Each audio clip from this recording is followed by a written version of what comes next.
ለአእምሮ ጤና የሚያስፈልጉ 5 ዋና ምግቦችን እነግራችኋለሁ። አንደኛ አሳ ነው።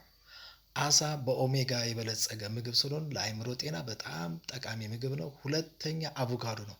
አቮካዶ ጤናማ ቅባት ያለው ምግብ ስለሆነ እርሱ በጣም ለአእምሮ ጤና በጣም ጠቃሚ ነው። ሶስተኛ አትክልት፣ አረንጓዴ አትክልት የምንላቸው ስፒናች እና ጎመን፣ እነርሱ ደግሞ በተለያዩ ማዕድናቶች የበለጸጉ ስለሆነ ለአእምሮ ጤና በጣም ጠቃሚ ናቸው። አራተኛ ለውዝ፣ ለውዝ ጤናማ ቅባት ያለውና በቫይታሚን ኤ የበለጸገ ስለሆነ እሱም ለአእምሮ ጤና በጣም ጠቃሚ ነው። አምስተኛ የፍራፍሬ ዘር ነው የምነግራቸው፣ ቤሪና እንጆሪ። እነዚህ ለአእምሮ ጤና በጣም ጠቃሚ ናቸው።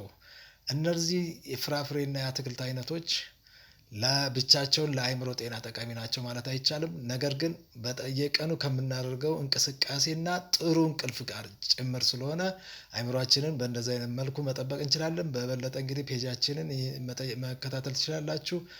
ይህንን ፔጅ ከተመቻችሁ ሼር፣ ፎሎ ኤንድ ላይክ በማድረግ ይተባበሩን። አመሰግናለሁ።